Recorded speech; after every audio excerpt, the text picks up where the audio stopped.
Hey there, how are you today? My name is Dana Damara, and you have landed on Astrocast. This is not only your weekly forecast for October 25th through the 31st, but is also the extended forecast for the new moon solar eclipse in Scorpio.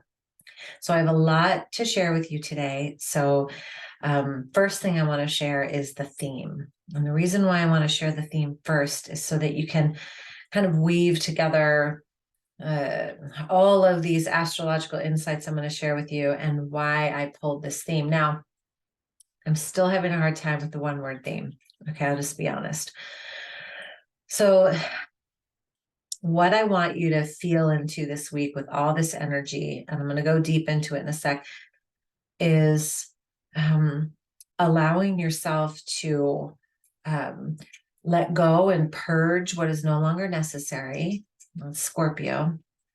Align yourself with deep presence as to what is truly in your heart of heart's desires. So the word that was coming for me was like spark, spanda, purging, but there's so many beautiful aspects this week, and even some from last week and the week before that are affecting this new moon. So I want to show you what's happening, but just know that, every new moon is all about setting new intentions and really putting forth an effort to be present to what it is that you desire with this new lunar cycle. But this new moon in particular is a little bit more than that. It's actually going to set you up for the next couple of years. Okay. I'm going to go ahead and show you my screen because I have so many things I want to share with you. And I'm going to put on my glasses. Okay, so first thing I want to share is a couple of dates with you. Okay, so there's a couple of things that happen before this new moon that are important to note.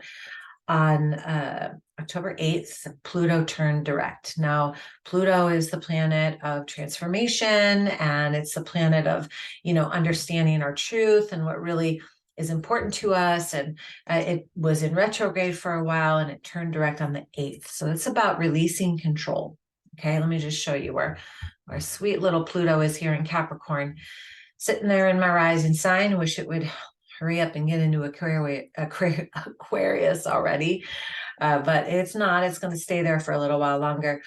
The other thing that happened on the 22nd, which is just a few days before this new moon solar eclipse, is that Venus and the sun just here, okay, Venus and the sun both met in the sky.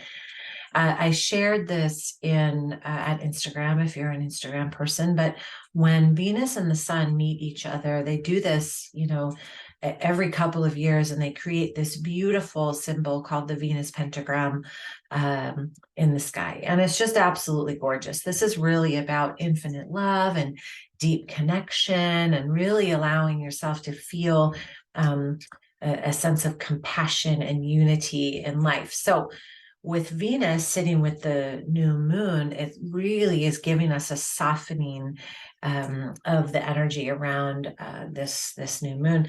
Now, we also had Venus and the sun both move into Scorpio on the 23rd of October. Okay, so that's a couple days before the new moon. So this is like a freshy, Scorpio energy. So when the sun moves into Scorpio, we've officially entered Scorpio. So sun, moon, and Venus will all be in the sign of Scorpio sitting there. This is a really big deal. The other thing on the 23rd with all of that is that Saturn turns direct. Okay. Now when Saturn turns direct, so Saturn is the planet of karma. It's a lord of karma. It's the time lord, Kronos, the timekeeper, paying attention to how you've been handling your karmic energy. And it turned direct on the 23rd.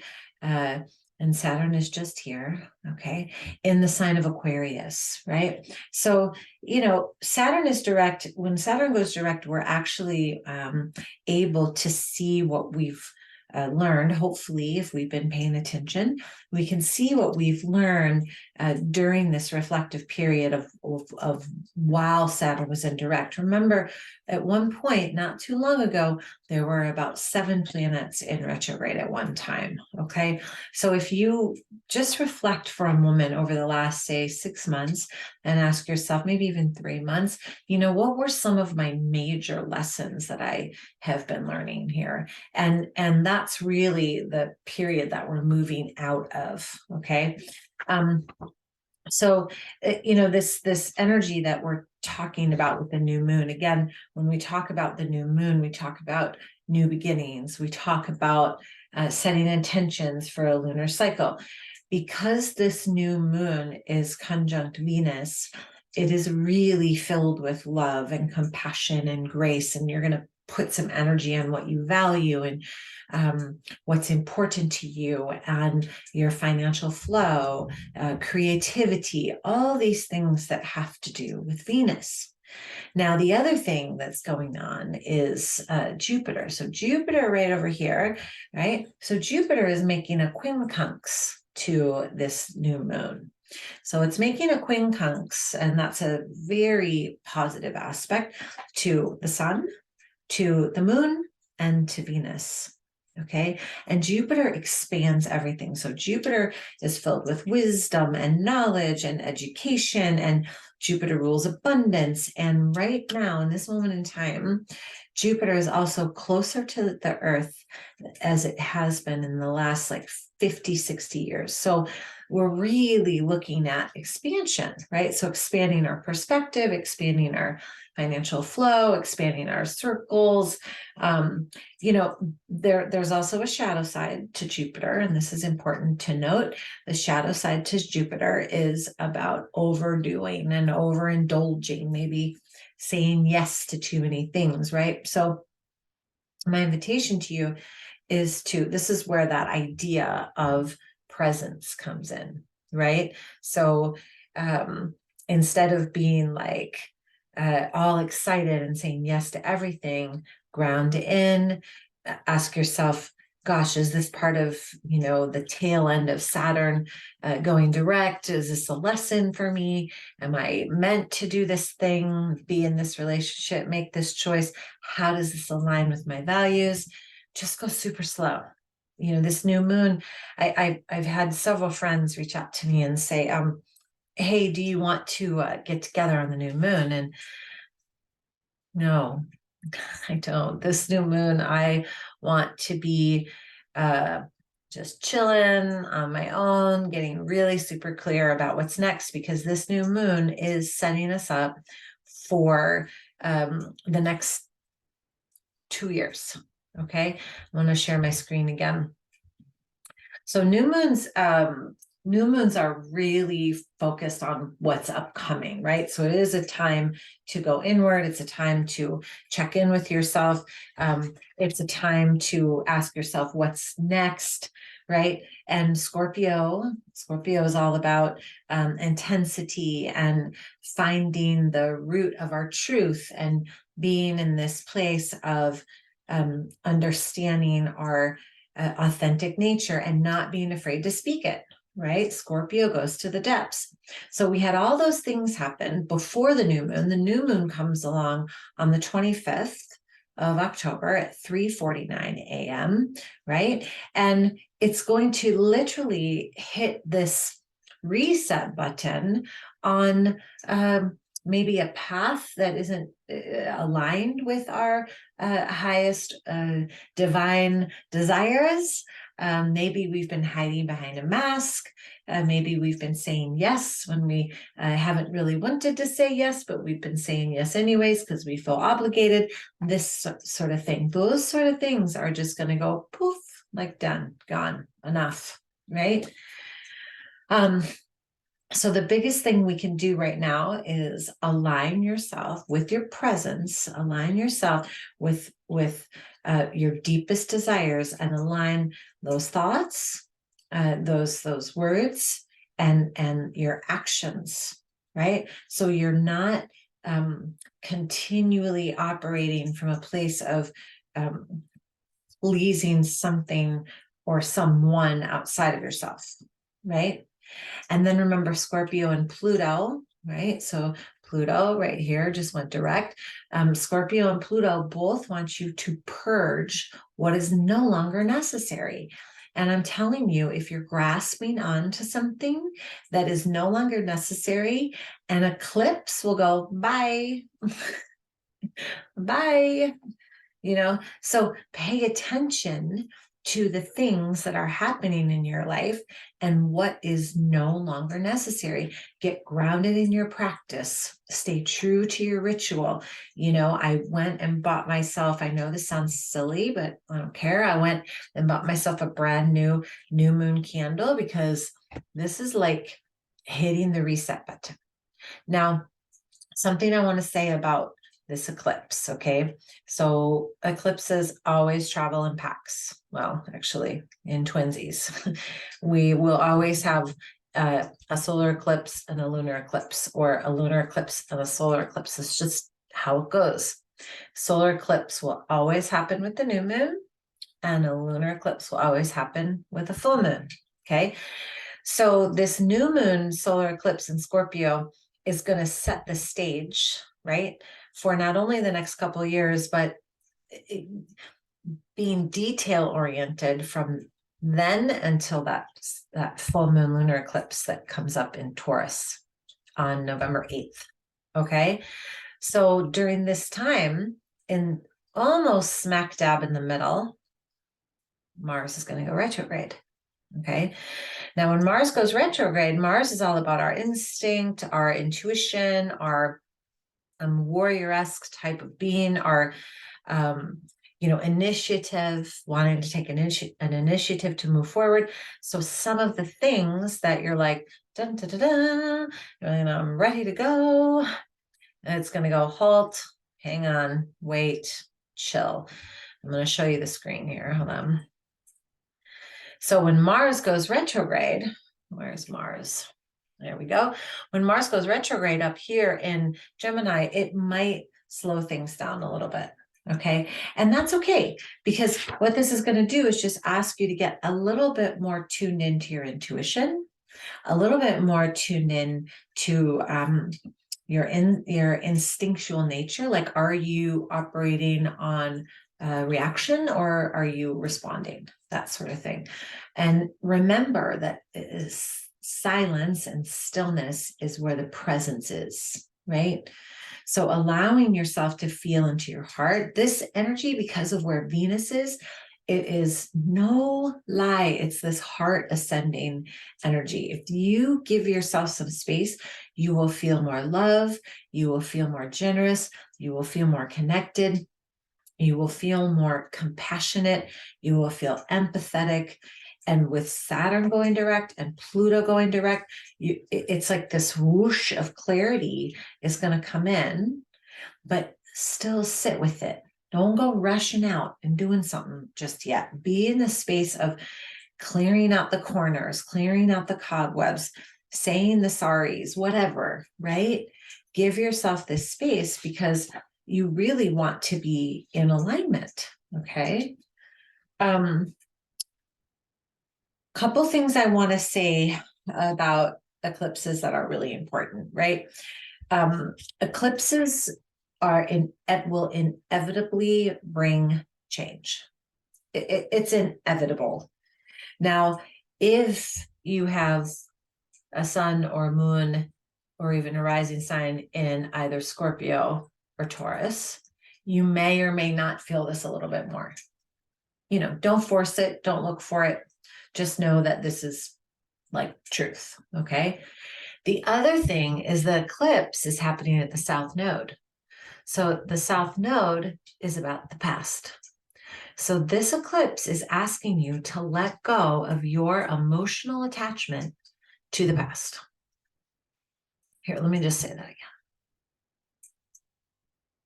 This eclipse is asking you to let go of your emotional attachment to the past. Just let it go. It's complete. It's done. Can't do anything about it. Do whatever you need to do to move through those emotions and let it go. The solar eclipse is sitting there, south node, done, bye. And I'll show you why I know that. Because here's the north node. And the north node is sitting with Uranus still in the sign of Taurus, right? And if you take this line and you go, oh, there's the north node, well, the south node's over here. Now, granted, it's about 13 degrees, right, in Scorpio, not 2, but it's still close to that south node. So be mindful of where you're choosing to put your energy in the past as opposed to the future. Okay. So that's why I'm saying let go, clean out the closets, purge, do the thing. Biggest thing you can do right now is focus on presence, your goals, your self-care, your self-love, being with people who actually lift you up, and just literally allowing the other things to fall away. Just choosing in a second in time to say, no, thank you. So boundaries are another good word for this solar eclipse. Just so you know, this is the final eclipse of the season of 2022, and the total lunar eclipse is on November 8th. Okay. So because we've got this solar eclipse with Venus, it will soften the energy. Okay. The full moon lunar eclipse is going to be a little bit more intense. All right. So take advantage of this energy, allow yourself to start feeling a little inspired, allow yourself to drop into some creativity, give yourself some space to maybe plant some new seeds on what it is that you desire. Biggest thing is drop into the heart. Don't ask the mind, ask the heart. And that really is this where I mentioned earlier, this heart activation. Ask yourself in your heart, what is it that I truly desire? Right now, next week, next month, for my life, right? Remember, we're 2 years, only 2, I'm going to put the word only 2 years since everything was shut down and we were isolated, right? As a global community,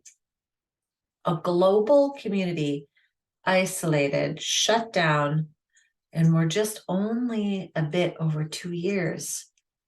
There's a lot of emotions. I would bet money, and I'm not a gambler. There's a lot of emotions, unconscious and conscious, that are sitting inside your tissues that you haven't dealt with, that you've been responding, because of. So give yourself this beautiful new moon to say, what are these? Is it grief? Is it resentment? Is it fear? Is it doubt? Is it worry? What is going on?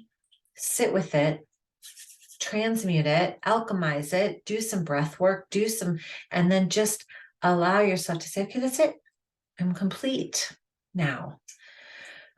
Why? Because when you do that, if that energy is weighing you down, you want to be able to let it go so you can start to connect to these higher realms that are wanting to come through. We're moving from this Pisces energy to Aquarius energy. It's a 36-year transit to go into the Aquarian age. We'll fully be in the Aquarian age around 2029, 2028, 2030. So we're still in this we're still in transition as a global community, so drop into Venus, financial flow, creativity, love, abundance, allow yourself to feel into the relationships that you have that spark joy for you. Okay. And give yourself some time and some space to, envision and feel into what it is that's true for you. That's this whole week. So you see why I couldn't come up with just a word. I'm still having the hardest time to come up with just a word. It's too much. It's too rich. It's too deep for a word. So I'll recap the theme. Okay. grounding yourself in like who you are and what you desire, purging what is no longer necessary, and staying completely present to that authentic desire that is in this heart space of yours. Okay. This is a lot. It's a lot, but it's really important and it's really powerful. So that's why I combine the new moon along with the weekly forecast. So gosh, I hope this helped. I really do. We are nearing the end of the year, right? I know it's unbelievable. So if by chance you want to get an astrological outlook for 2023 and beyond, feel free to reach out to me at danademara.com. Send me a little note. Happy to run your chart for you. And if you just kind of want to learn how to look at your own chart, your own natal chart, and say, what's my rising sign? What's my sun sign? What's my moon sign? Go to myastrocast.com, put in your email, and you'll get enrolled in a series of videos and courses that will tell you how to do that. Really simple, like 15 minutes. It's not that hard. So I want to say thank you so much. I hope you have a beautiful, beautiful, blessed week and happy new moon. Take care. Namaste.